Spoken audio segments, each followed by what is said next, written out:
And this is a fun one that we got on screen right now. I am joined by Evan, the sole developer of Templar Arena. Evan, tell the people, what are we looking at? Oh, I'm getting blasted. I swear, I respawned at the same spot. Wasn't that the satisfying?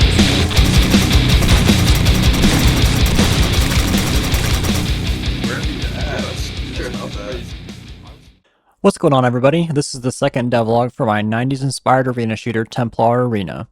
It's been a couple of weeks since the last devlog, and I've added a ton of new content since then, and more importantly, got the game played by a ton of people, which has given me a lot of good feedback and new ideas. The first playtest of the game happened pretty soon after I uploaded the first devlog, and it's really good that it did because there was a lot of stuff I needed to fix or improve. For starters, it just did not function as a video game. The players were way too fast, way too small, the weapons did too little damage, they were too hard to hit, and there was little to no skill expression in the movement, on top of the map just being pretty boring. It just wasn't that fun to play. Luckily, almost all these issues were pretty easy to fix, and with just a few number tweaks and changes, I was able to get the game feeling so much better to play. I really think this speaks to the importance of playtesting, especially multiplayer games. When I'm sitting in my room working on the game, I really can't get a feel for what it's like to actually interact with the content in a real match. Every time I've done a playtesting session so far, I've discovered lots of issues and little problems that I've fixed that compound over time to make the game much, much better. Is there anything you want to say about the game? It's very fun. Is there any criticism you have? I wish I could hit. That seems to be a common complaint. The first thing I did was drop the movement speed by quite a bit. I'm sure this doesn't sound great to a lot of people, but you'll have to trust me and my friends who've actually played the game that it's for the better. I've also disabled auto b-hop by default, and instead added a forgiving jump buffer, which makes movement more of an active, mindful action rather than an automatic one, while still making the game accessible to lots of players. I reduced the player acceleration while in the air, making it slower to completely reverse your direction, but still allowing you to have decent control over your trajectory while in the air. Almost all these features are going to be customizable when you host a game, so options like the length of the jump buffer, speed cap, air acceleration, air control, auto b-hop will all be adjustable so you and your friends can play how you want. Customizability really is a core tenet of the design philosophy of the game, and while I do my best to make the default settings produce the best experience I can, I know people will have preferences on how they want to play, and I want to encourage experimentation and wacky alternative game modes. I also added a feature I'm calling hit stun, although it doesn't work like hit stun does in most games. Basically, each weapon has a hit stun value which determines how much bonus speed from bunny hopping you lose when you get hit by that weapon. I think this is a really good idea because it encourages avoiding getting hit to keep your speed up, and more importantly, gives me another value to tweak when balancing weapons, since weapons with high hit stun will make it easier to hit subsequent shots, while low hit stun weapons require better tracking to secure a kill. I also completely redid the farm map, as I realized I needed to make the map smaller and more dense to compensate for the slower move speed and make it more interesting. I added an underground section that can be accessed through various points in the map, as well as the obvious combat areas that let you engage in fun 1v1s without getting interrupted. Here's a fly-through of the map as it is right now, going through the major areas of interest.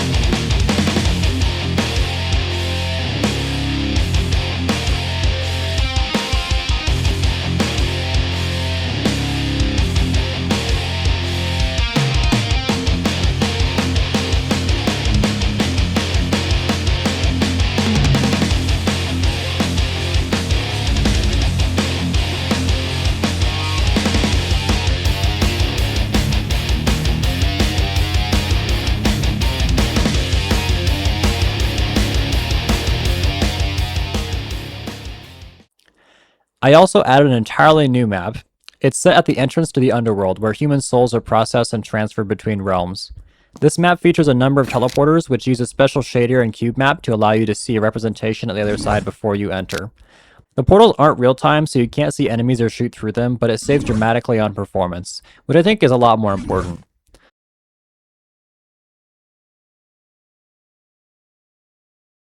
The map also features a few interesting sightlines, including the multi-tiered central area.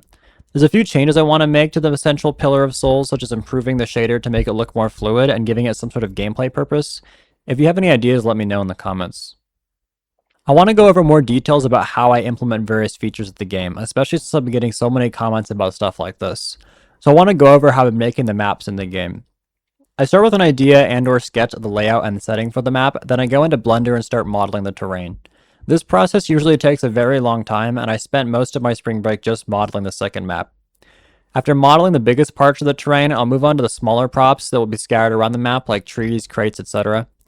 After doing all the modeling, I have to texture the map.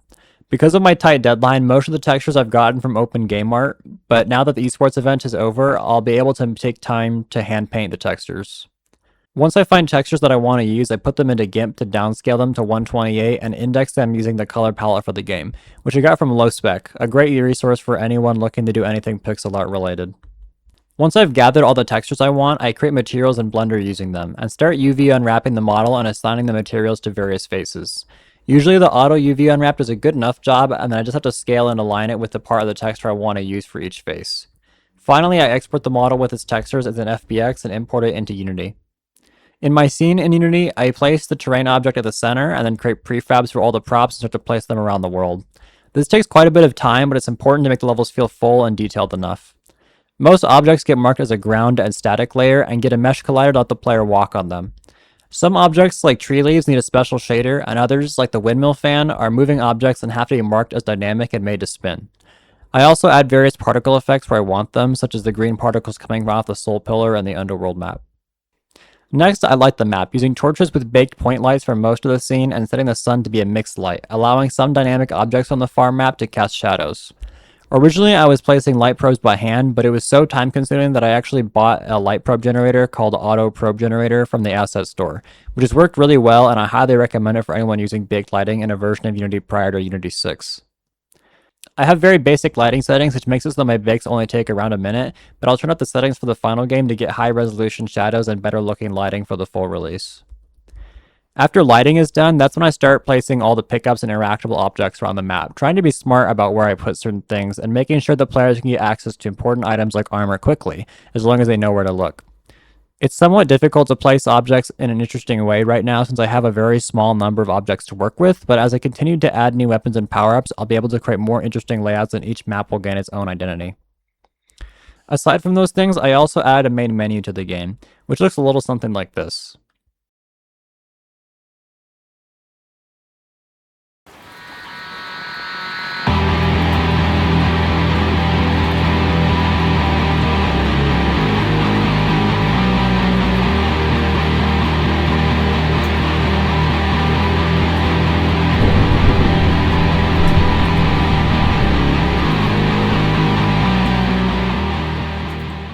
The layout is pretty much where I want it right now, but not every feature is 100% supported yet. I don't have a playable tutorial yet or a codex to be able to read about the weapons and locations, but the most important stuff is already there.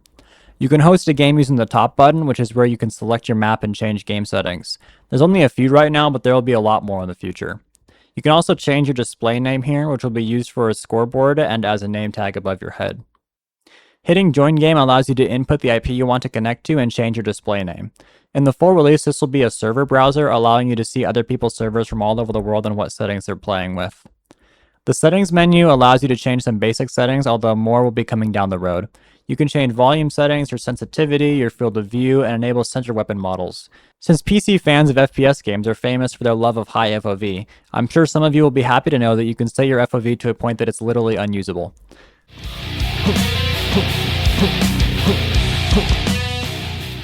Hopefully some of you boomers will also appreciate the option for a centered weapon view.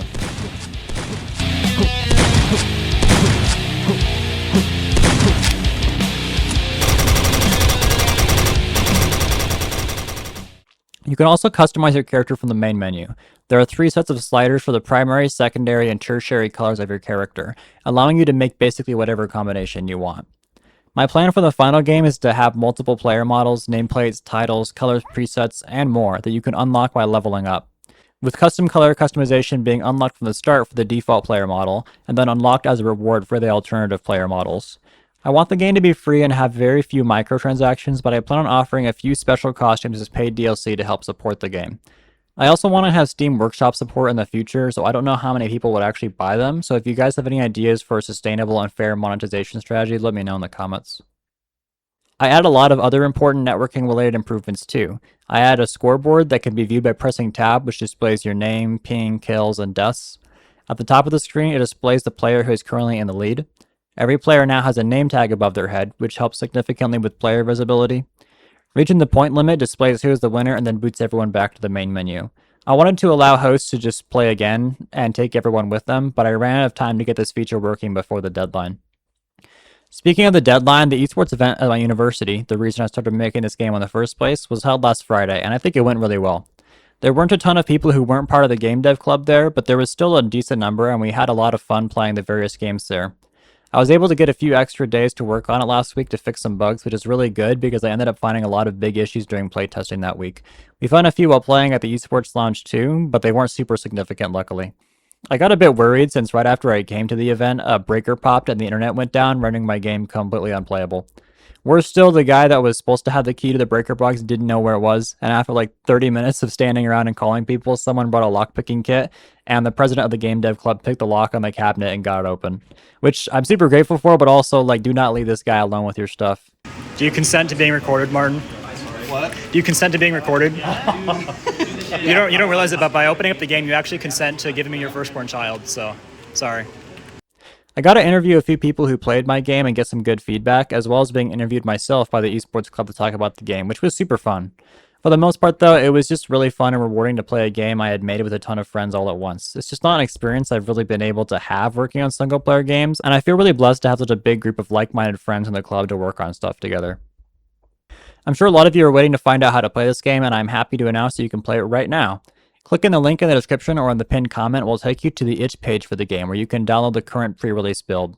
This is a very early build of the game and it isn't nearly feature complete, so expect lots of bugs and missing content. The game is currently local network play only, but you can get around this using a local network emulator like Zero Tier. Only the host will have to make an account with Zero Tier and every other player simply downloads the client. The host will create a new network on the Zero Tier website and then you can send your friends the hex code to connect to the Zero Tier network. Once connected, the host can then authorize clients to complete the connection to the virtual network. Keep in mind that the host will also have to connect their computer to the network the same way. Then, instead of connecting via the IPv4 address of the host computer, clients can connect to the host's virtual IP, which can be found on the Zero Tier website and sent out by the host. I'm also happy to announce that I'm launching a Discord server to help you guys find games and play tests with me. Here you'll be able to see announcements about big updates and new devlogs, follow along with the progress on the game, give feedback and feature requests, and find people hosting matches to join. If you're also a game developer, there is a section of the Discord just for you, if you want help with anything game dev related or want to show off your work and get feedback. I hope this can grow into a strong community of developers and gamers alike, and help expand the reach of the game once it releases. That's going to be it for me for this devlog. Thank you so much for watching to the end, and I hope you enjoyed the video. If you have any questions or comments, please let me know. I'm going to try posting more frequently, although it will probably be smaller updates since I need to get back to focusing on school. I'm going to start working on new content very soon, especially in terms of weapons and maps, so you guys can look forward to that in the next one. Please check out the game if you're interested, and join the Discord if you need help getting set up or are looking to play with someone. And this is a fun one that we got on screen right now. I am joined by Evan, the sole developer of Templar Arena. Evan, tell the people, what are we looking at? So this is a game I've been working on for about 4 weeks almost, and it's a 90s inspired arena shooter. So it's inspired by games like Quake, Unreal Tournament, and stuff like that. Has that very floaty movement, really fun, fast-paced. It's kind of been the star of the show for me, honestly, at this event. Been seeing a lot of people having fun, dominating their friends. Tell me, when you were thinking about kind of the core features that you wanted to build off of, obviously inspired by Quake, the movement and the gunplay, very important, but what did you want to bring to the table here? Yeah, so the main thing really was like bunny hopping. Like that was like my main concern, was to get the movement, the strafing and stuff feeling really, really good. As far as, I guess it's probably a good time to kind of get into like why I made this game, because I'm still kind of working at like, what does this game, like what do I have to make this game stand out, you know? Because what's the identity of this beyond just the reason I made this game wasn't really to make the game. It was actually just to practice making multiplayer games because I've never made a networked game before. And I had an idea for a co-op driving / third-person shooter game, and I really liked the idea, and I got really like good response from it. But I knew that like I didn't have any multiplayer experience, so I needed to like learn that first, right? So I was like, Baby okay, steps. I make boomer. I love to make boomer shooters. I mostly make like single player ones, right? So I was like, let's make something I already know how to do, but then give it a implement this multiplayer extra skill. twist. Yeah, and so I can learn something new. And so Templar Arena like didn't start like it wasn't even Templars originally. I was just like, what's like the most generic possible boomer shooter. So I was like, okay, you can play as a knight, a soldier, or like a skeleton or something, right? And just like how would you play if you like That threw your- Doom-esque if you were like a kid playing with action figures, what would the like fights look like? I want WWE fighters. I want like exactly. big skeletons with grotesque like swords and stuff. Yeah. Yeah, and over time, as I was working on the game because I made the knight character first because I don't know, I thought it'd be cool, and I was trying to figure out like the identity of the game because I was like, especially when I was trying to come up with a name, I just couldn't come up with something that was like really good. I was the working title was Frag Your Friends, which was I think all right, but 100%, like but needed definitely something- sells something else. Yeah, it needed something that was like that totally a little bit more about the setting. And I realized I was like, why don't I have knights with shotguns? Like that's cool Lean enough into already. that Let's lean aesthetic. into that aesthetic. And that informed the rest of the stuff. So I started by making a farm map after that. There's another map that I don't know if they'll end up playing on it at all, but it's like an underworld type of like castle thing. But that because that kind of decision was made a little bit later into development, within I would say later, it was made like 2 weeks after I started as opposed to 1 week. But that's going to inform more of like the future weapons. I want to have some more medieval, style weapons. It's not really fantasy as much as it is like alternate history. The idea is kind of like, what if like the Crusades never ended and they just like started fighting with guns instead? So there is like an in theme through this. It's not just Kind of, knights yeah, knights and of. skeletons are cool with shotguns, Yeah. and we're playing heavy metal rock music because this is cool as heck. Really, all of it is an excuse to do cool stuff. Gotcha.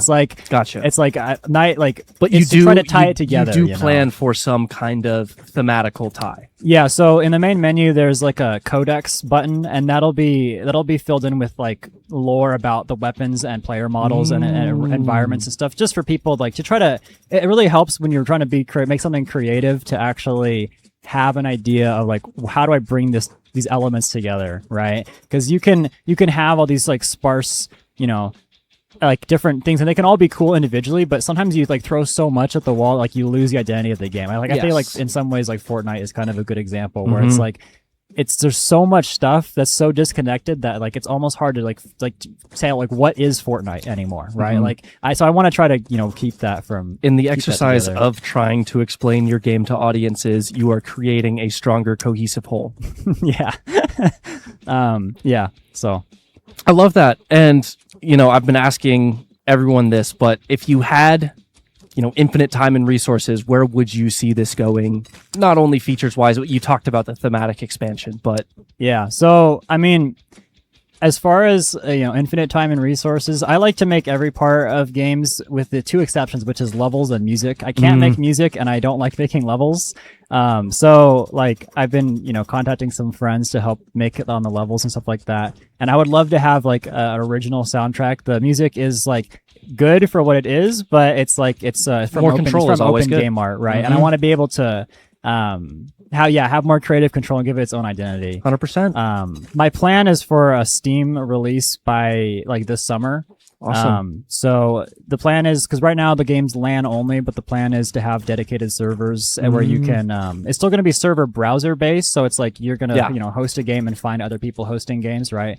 But you'll be able to play from anyone all over the world and stuff like that. Awesome. I want to have some sort of progression system too, because people like I think with games like this, they struggle to hold to keep an audience for like a long period of time, and I think you can do that without being greedy. I want to have at least the very least some sort of XP progression where you unlock new cosmetics, like you'd unlock new player models or new weapon models or stuff like that. You'd unlock nameplates, things like that, just to like give you Aesthetic customization. something to keep you playing. 100%. And then it's really important to me that the game stays free. The pitch for this game when I was coming up with it was like, I just want to make like the best quality boomer shooter I can at the lowest possible price for people, because like there's so many free to play games like shooters out there, but there's the number of free to play arena shooters I feel like is really lacking. Yes. Part of that is just like changing trends over time, but also, you know,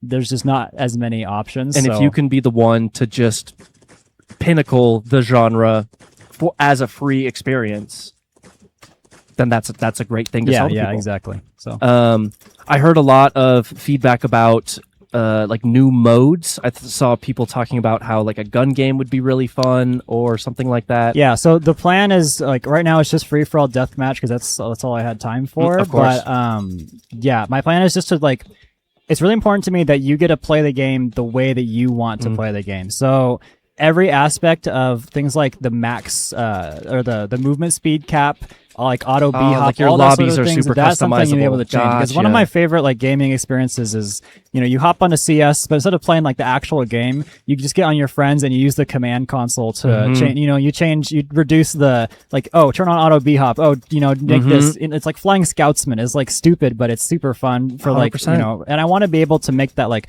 a core part of the game is just like playing with your friends and playing, you know, playing the way you want to play. 100%. And I think it'll help with longevity too. One of the biggest draws for me as a strategy gamer towards, you know, those types of games is when I load up like a civilization game, I get to pick like, ooh, I want this map to be like, I want to have more resources. I want it to be drier. I want it to be hotter. I want this amount of NPCs in my lobby. I want the game, just the progression of it to move faster or slower.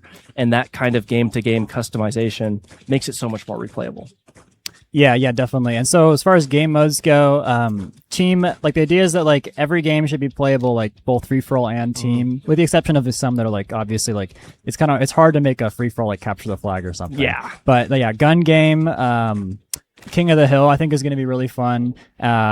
Potentially capture the flag. I even like the idea of like having like kind of niche like restrictive ones. Like I was talking, we were playing and we kind of like the idea of like a hunting rifle only, or something that would really change it. Or even like restrictions on like movement. Like we found that because when we were playing, we'd be like, oh, we'd make up random rules. Like, okay, you're not allowed to jump for the next like 5 minutes or something, right?